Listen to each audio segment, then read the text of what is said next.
Por cierto que Alejandro ya debe de estar muy contento, porque lo lograron. Los historiadores deben de estar orgullosos, los divulgadores culturales que tanto esfuerzo han invertido en ver los detalles de lo que nos pasó en tiempos anteriores.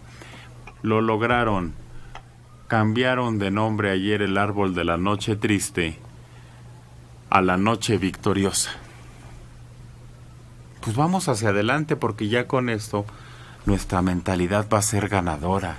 Nuestra idea de la historia va a cambiar. ¿No es un logro esto, Alejandro?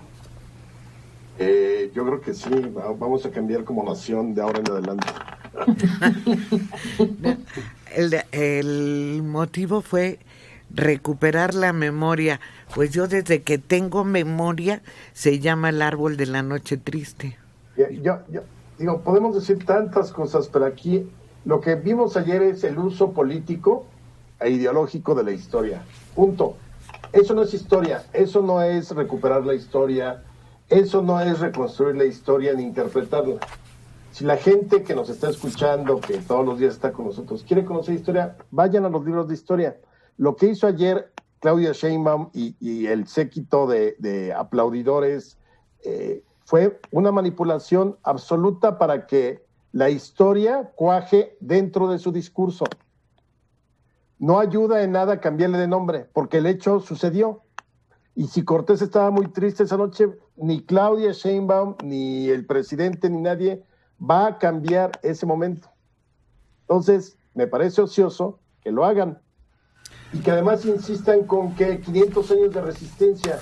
Perdón, esa noche y ayer no hubo ni una mención a los miles de tlaxcaltecas que murieron esa noche porque se dieron con todo mexicas y tlaxcaltecas.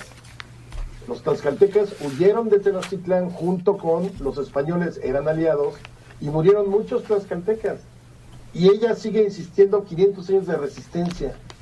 Entonces, mezclan la gimnasia con la magnesia, la ideología con el asunto político, y entonces tienes un desgarríate absolutamente. Eso no es historia.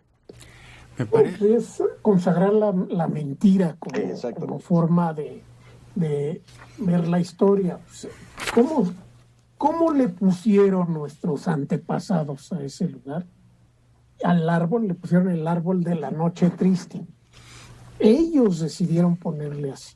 Nosotros no le podemos cambiar ese nombre. Pues ya. Es que para ellos, para los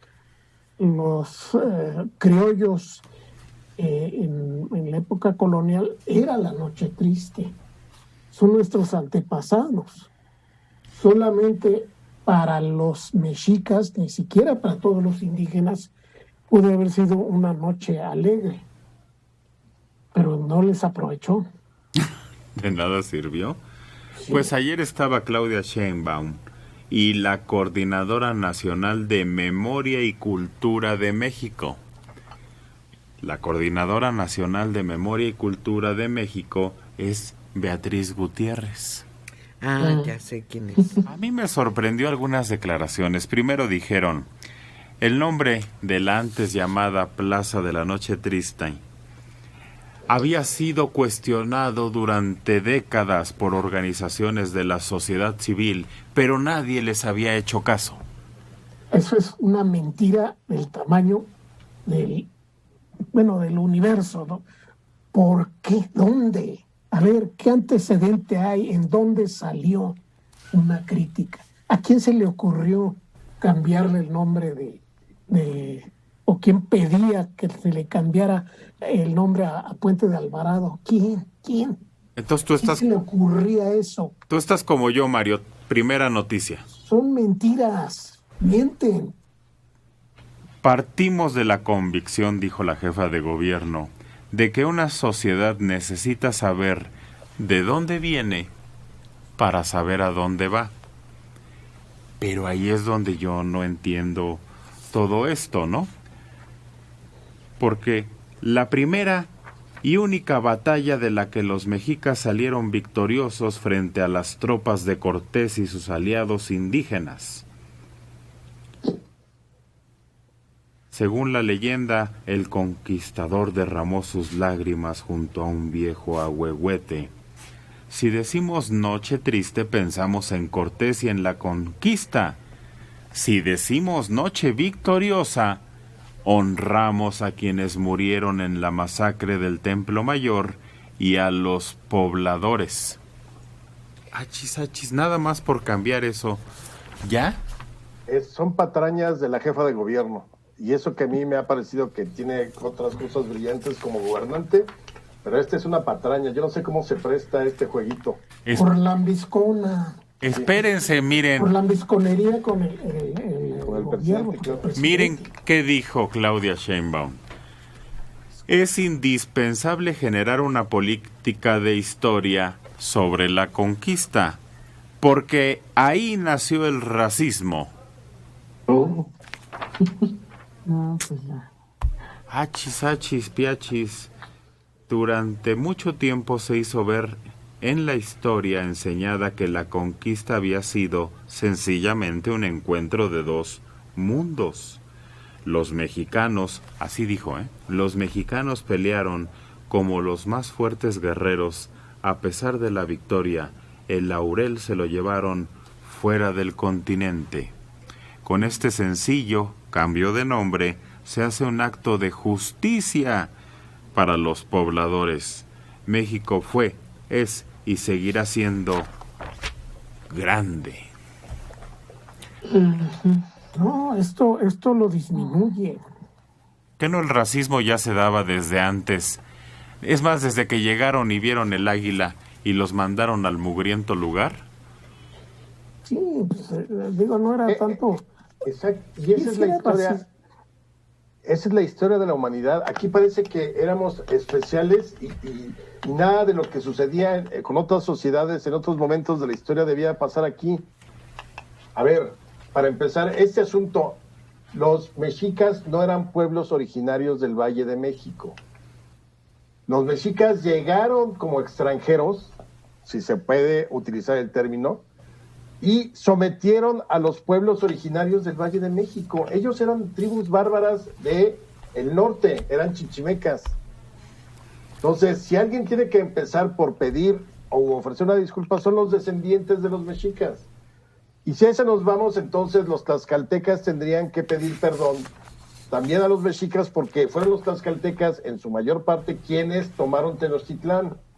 Pero antes los mexicas tendrían que ofrecerle disculpas a los tlaxcaltecas, porque así como ahora Estados Unidos tiene un bloqueo, México, Tenochtitlán, bloqueó Tlaxcala porque fue el único pueblo al que no pudo someter. Y ahí están las crónicas. Entrabas a Tlaxcala y no había ese esplendor y riqueza que tenía Tenochtitlán. Era muy austero porque estaban bloqueados económicamente. Pero al final, no importa si eran tlaxcaltecas o mexicas, esa es la historia de la humanidad. Sociedades que someten a otras, imperios, y esa es la naturaleza humana la que priva. Pero aquí le han querido meter una sarta de patrañas, mentiras e ideología que no viene al caso, porque lo que hemos dicho aquí muchas veces, la jefa de gobierno está contándote la historia de acuerdo a su gobierno hoy, no a lo que vivía el mundo en 1521. Pero el problema es, ¿cómo le enseño ahora la historia, Mario, a un niño? ¿Cuándo le digo que fue la fundación? No, sería muy preocupante que se redactaran textos en donde se les expone una mentira. Eso lo hacía la Alemania nazi. Pero ¿por qué México va a unirse a eso? ¿Por qué va a hacer ese tipo de mentiras tan lamentables, ¿no? Ahora, y sí, en efecto, México no es un país indígena, es un país principalmente criollo, habla español, pertenece a la comunidad hispánica de naciones. Todos los que se prestaron a esta farsa tienen apellidos ya sea hispánicos o europeos, cualquier tipo. Entonces, ¿A qué le hacen? Sus antepasados fueron los que llegaron en esos barcos, los que participaron en la conquista, los que fueron después encomenderos, los que continúan el sistema colonial en este momento. La colonia no termina todavía. Los grupos indígenas del país siguen viviendo exactamente como en la época colonial. Ellos viven en situación de total despojo y carecen de autonomía para sus gobiernos, no manejan los recursos que ellos producen, siguen siendo siervos los indígenas. Ahora son siervos de los mestizos y los criollos. La colonia no se ha terminado. Y disfrazarse los actuales colonizadores de indígenas es de veras un atentado, una desviación de la historia. Sheinbaum y Gutiérrez. A mí lo que me preocupa mucho es saber qué historiadores van a reelaborar los libros de historia para primaria y secundaria.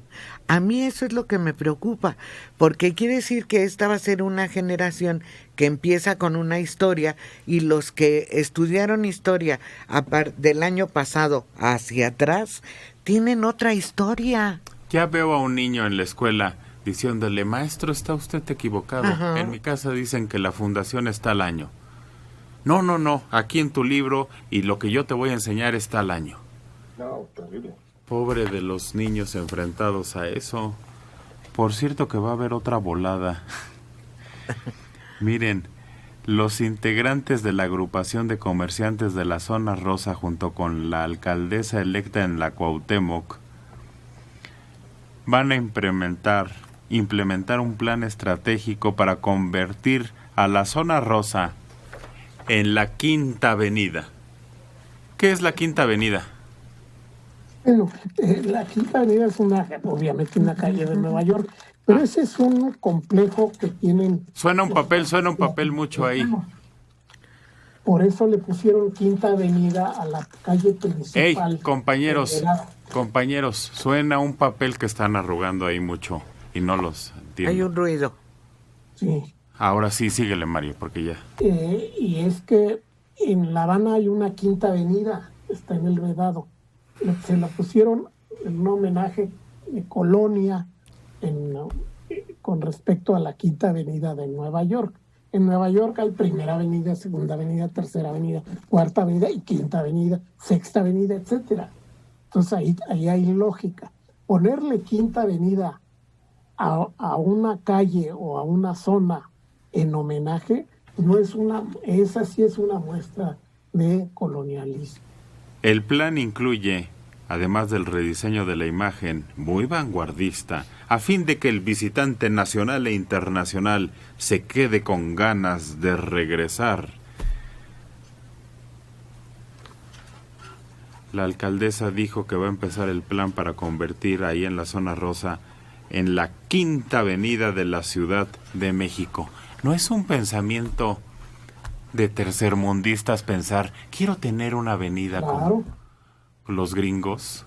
Claro, es exactamente el pensamiento de los batistianos, que le pusieron Quinta Avenida a la principal calle del Vedado.